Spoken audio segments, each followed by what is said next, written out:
My boyfriend publicly humiliated me, screaming at me to shut the F up for once. So I did. I stopped talking completely.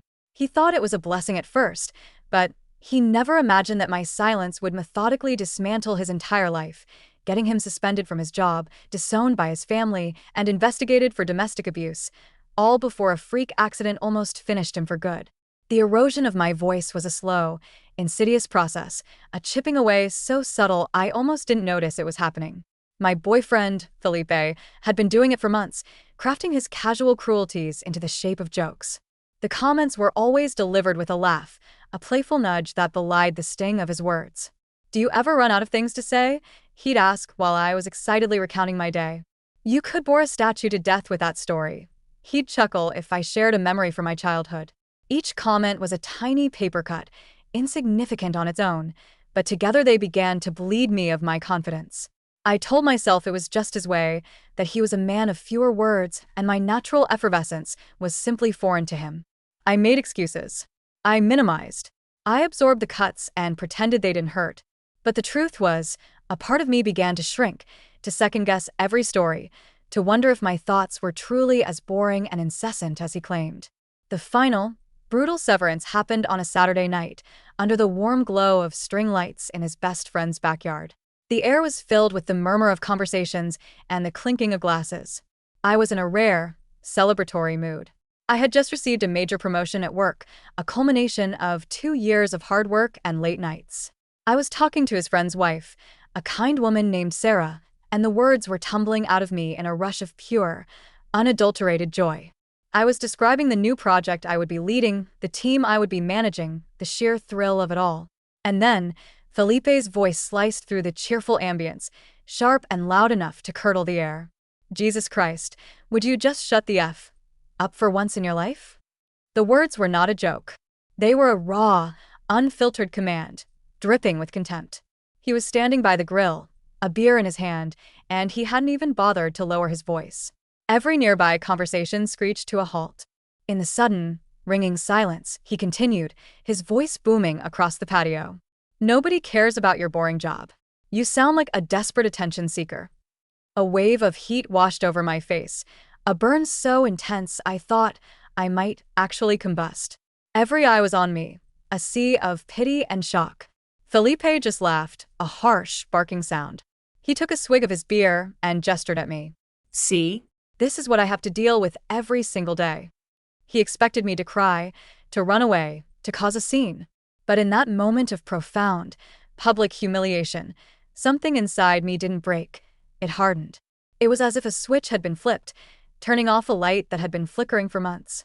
I didn't say another word. Not for the rest of the night. I simply smiled a tight, empty smile and nodded at Sarah, who was staring at me with wide, horrified eyes. Felipe, for his part, was in heaven. He became the life of the party, his voice filling the void mine had left. On the drive home, he was giddy with his victory, cranking up the car radio and drumming his fingers on the steering wheel. "God, it's so peaceful," he said, shooting me a triumphant grin. "So nice and quiet without all that constant yapping." He didn't seem to notice my silence was not peaceful, it was the chilling calm of a dead sea. The next morning, I remained quiet through Sunday breakfast. He made pancakes, and as I ate them without comment, he leaned over and kissed my forehead, a gesture of patronizing approval. "We should do this Silent Sunday thing more often," he said with a wink. "I like this new you." He had no idea what he had just unleashed. He loved my silence for the rest of that Sunday. It wasn't until Monday morning that he began to understand the true cost of getting what he wanted. Felipe had a massive, career-defining presentation scheduled for 9 a.m. He was notoriously bad at waking up, and for the entire 3 years of our relationship, I was his human alarm clock. I would remind him the night before to set his 3 alarms, and then I would physically shake him awake in the morning, making sure he was out of bed with enough time to shower and prepare. That morning I did none of those things. I woke at my usual time, got ready for my own day in complete silence, and left the apartment while he was still sound asleep, blissfully unaware of the professional time bomb that was about to detonate. He woke up 2 hours late. I wasn't there to see it, but he called me, screaming, and I listened to his frantic, panicked tirade without a single word in response. He was losing his mind, a whirlwind of rage and confusion. Why didn't you wake me up? You knew I had this presentation. You knew everything was riding on this. I could hear him running around the apartment like a headless chicken, his voice laced with hysteria as he searched for his laptop, his lucky tie, his presentation notes. His boss called him while we were still on the line, and I heard the clipped, icy tone of a man who is not interested in excuses. Don't even bother coming in, Felipe. Felipe spent the entire night in a state of apoplectic rage. He paced the living room, ranting about how he was on the verge of being fired, how his career was ruined, and how, somehow, this was all my fault. I sat on the couch, reading a book, my face a mask of serene indifference. My silence seemed to fuel his fury, making him even more unhinged. Say something, he would scream, his face inches from mine. This is your fault. I would just turn the page and continue reading, my eyes never leaving the book. The silence was my shield, and it was driving him insane. The next day, the consequences of his newfound domestic peace continued to snowball. I had always been the social coordinator of our relationship, the one who managed the calendar of family events, birthdays, and anniversaries. It was a thankless, invisible job that I had performed without complaint. So, naturally, he had completely forgotten that it was his mother's 60th birthday dinner. His mom, a sweet but incredibly anxious woman, began calling his phone around 7 p.m. She left 6 voicemails, each one more tearful and hysterical than the last. I listened to them as they came in, my expression unchanging. By the time Felipe finally checked his phone, hours later, she was utterly convinced that her only son hated her and had deliberately abandoned her on this milestone birthday. The fallout was immediate and spectacular. He called me a psycho bitch, accusing me of taking my little silent treatment game too far. But his tantrum, his complete inability to take responsibility for his own life, only strengthened my resolve. I would never speak to him again. His mother, heartbroken, called his sister, sobbing about how her son had forgotten her existence. Suddenly, the entire family was embroiled in the drama, with Felipe cast as the villainous, ungrateful son. The chaos reached his professional life on Tuesday. A co-worker of his, a woman I knew casually, stopped by our apartment to drop off some files he had left at the office. Felipe wasn't home. I answered the door, and when she began to speak to me, I simply stared at her, my face a blank canvas, my lips sealed. She asked if I was okay. I stared. She asked again, her voice tinged with concern. I continued to stare, my gaze unwavering. For 10 excruciating minutes, she tried to get me to speak. Did Felipe do something to you? She whispered, her eyes wide with alarm. Are you in trouble? Can you blink twice for yes if you need help?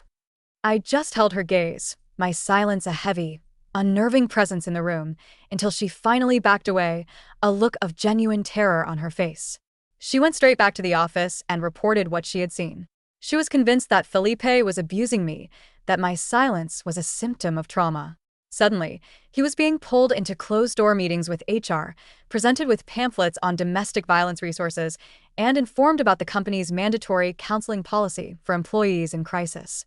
His boss, a man who took corporate responsibility very seriously, asked him point-blank if they needed to contact the police to perform a welfare check on me. Felipe was forced to explain that I was simply giving him the silent treatment, an admission that, in the context of his co-worker's terrifying account, made him sound even more like a textbook abuser trying to downplay his victim's fear.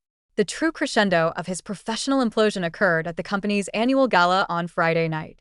It was a black-tie affair, a glittering spectacle of corporate success, and it was, for me, a beautiful disaster to behold. I wore a backless evening gown and a completely blank expression. Every executive who approached me, every partner who tried to make small talk, was met with the same impenetrable wall of silence. Felipe, sweating in his tuxedo, scrambled to my side each time, offering frantic, flimsy excuses. She's just really shy, he'd say, a desperate smile plastered on his face. This, of course, was immediately contradicted by the fact that I had been vivacious and chatty at the previous year's event, a fact that several people pointed out. The CEO's wife, a formidable woman with a reputation for philanthropy, cornered me in the ladies' room. She pressed a pamphlet for a women's shelter into my hand, her eyes filled with a mixture of pity and steel. "You don't have to live like this, dear," she whispered. When I didn't respond, she became even more alarmed. She found a security guard and insisted he check on me, convinced that Felipe was holding me hostage or had threatened me into silence. Before we even made it to the parking lot at the end of the night, a grim-faced representative from HR intercepted us. Felipe was being placed on immediate, indefinite administrative leave, pending a full investigation into the concerning reports about his home situation. The next night, his friends came over for their weekly game night. They had heard whispers, of course, but now they saw the reality of the situation for themselves. When I served them snacks and drinks without uttering a single word, the mood in the room shifted from jovial to deeply uncomfortable. "What the hell did you do to her?" his best friend finally asked, his voice low and serious. Cornered, Felipe actually admitted what he had said to me at the party. You could have heard a pin drop. The temperature in the room plummeted. One by one, they made their excuses, early mornings, forgotten commitments, and left. On his way out the door, his best friend paused, looked me directly in the eye, and said, "You deserve so much better." After the last of them had gone, Felipe's rage, which had been simmering all night, finally boiled over. He picked up a beer bottle and hurled it against the wall, where it shattered, sending a spray of glass and foam across the living room. By Sunday, a week after the party, Felipe was coming apart at the seams. His sister was threatening to call the cops for a wellness check. His mother had officially disowned him via a tearful text message. And his job, his precious career, was hanging by a thread as HR investigated him for abuse. He had become a pariah in his own life, all because he couldn't stand the sound of my voice. "Just say something," he screamed, following me from room to room as I went about my morning. "Just one word, please. One word, and this whole nightmare ends." I ignored him and walked past him, heading toward the garage to get a bottle of orange juice from the spare fridge we kept out there. I still didn't make a sound, not even when he grabbed my arm, his fingers digging into my skin, trying to stop me. The garage was a death trap, a forgotten purgatory of the previous owner's junk.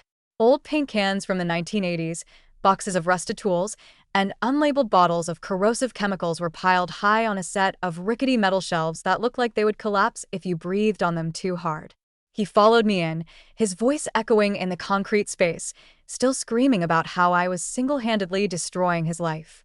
In his rage, he had positioned himself directly under the most precarious shelf, the one loaded down with dozens of ancient, heavy paint cans.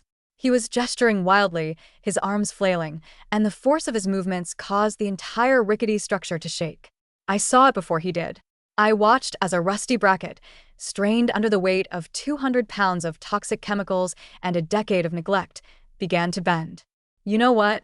You're right," he yelled, his face contorted with fury. "I don't want your voice back. I don't even want you anymore. You were getting fat anyway. Now at least you're fat and quiet." The shelf let out a horrible, groaning shriek and began to tip forward.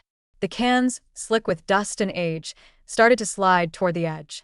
But Felipe was lost in his tirade, oblivious to the danger looming directly over his head. The bracket finally snapped. With a deafening crack, the entire shelf gave way. Everything, the cans, the tools, the chemicals, came crashing down toward his skull. I leaped back just as 20 gallons of history and negligence rained down on the spot where he stood. He tried to dodge, but he wasn't fast enough. A heavy, 1-gallon can caught him squarely on the shoulder, sending him sprawling onto the concrete floor with a cry of pain. More cans bounced off his back and legs as he screamed and scrambled to cover his head with his arms. One can burst open, its lid flying off, and a thick, putrid wave of beige paint splattered across the garage. Felipe rolled away from the mess, clutching the side of his head where the sharp edge of a can had gashed his temple. Dark red blood began to well up, running down the side of his face and dripping onto the collar of his shirt. He was yelling, a string of curses mixed with cries of pain, as I calmly pulled my phone from my pocket. My hands were perfectly steady. I dialed 911 and held the phone to my ear. When the dispatcher answered, asking for the nature of my emergency, I said nothing. I just held the line open, a silent witness, while Felipe's moans and curses provided a chilling soundtrack in the background. "Is anyone there? Can you hear me?" The dispatcher's voice crackled. "We are tracing this call." Felipe, seeing me on the phone, began to scream at me. "You did this on purpose. You knew that shelf was going to fall. You tried to kill me." His accusations grew wilder, more frantic, as more blood streamed down his face. 8 minutes later, the wail of sirens grew closer. The paramedics rushed into the garage to find a scene of chaos. Felipe, sitting against the wall, holding his bleeding head, surrounded by a toxic, multicolored mess. They immediately began assessing his injuries, asking him what happened. I stood in the doorway, watching, still not saying a word.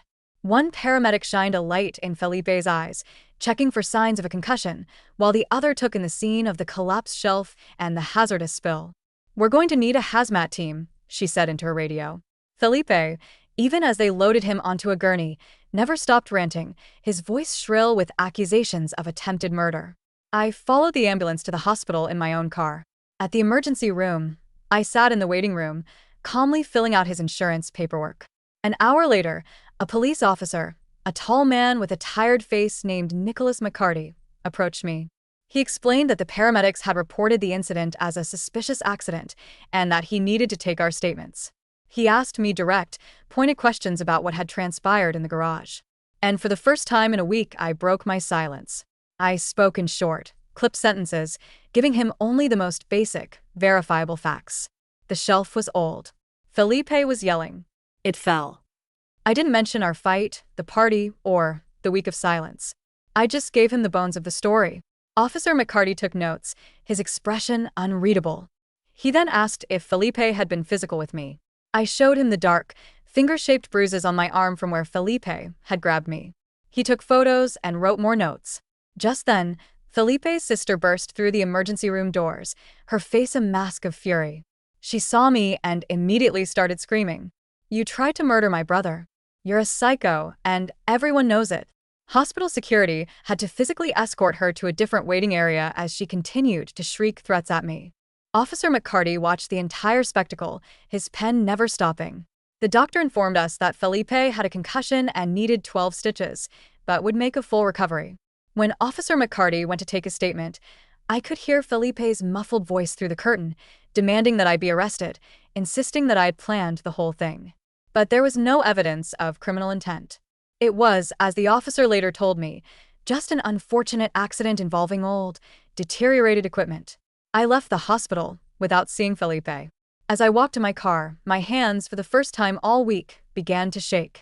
I sat in the driver's seat, the reality of the situation crashing down on me. I couldn't go home. It wasn't safe. I texted my friend, Audrey, and she called me back instantly. She had already heard about Felipe's public meltdown at the party. "You can stay with me for as long as you need," she said, no questions asked. I drove back to the apartment, a place that now felt alien and dangerous, and packed a bag. My laptop, my legal documents, and a bundle of emergency cash. As I was leaving, I got a voicemail from the property manager, a man named Chuck Hernandez. He was calling about the hazmat situation in the garage.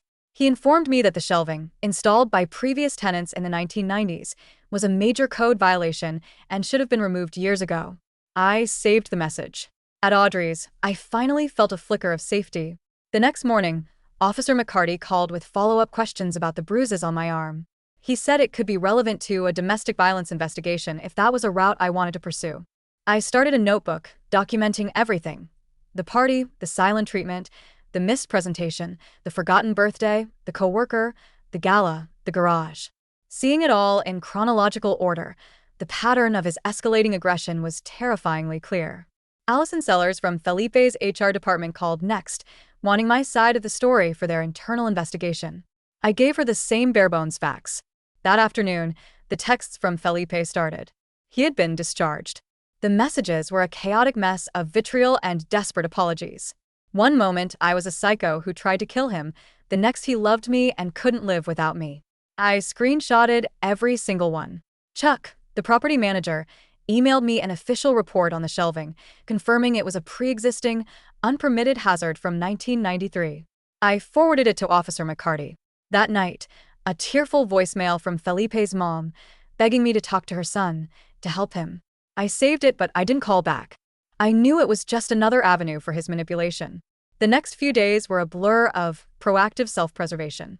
I met with Allison from HR and gave a formal, recorded statement. Officer McCarty advised me to get a protective order, given Felipe's threats and the physical evidence of his aggression. With a police escort, I went back to the apartment and retrieved more of my belongings. Texts from Felipe's sister, filled with threats and accusations, were screenshotted and forwarded to the police. A friend sent me screenshots from a group chat where Felipe had been mocking me for months, joking about taping my mouth shut. It was all there, a documented history of his cruelty. After seeing all the evidence, the texts, the photos of my bruises, the HR report, a judge granted me a temporary protective order. Felipe was served the papers at his office, in front of his remaining colleagues. His subsequent social media meltdown was both predictable and pathetic. The formal hearing was 2 weeks later.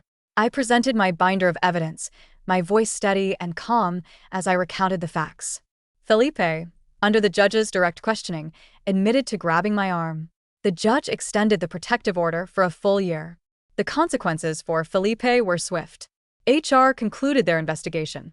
He wasn't fired, but he was demoted to a data entry position in the basement, with mandatory anger management counseling and no chance of promotion for the foreseeable future.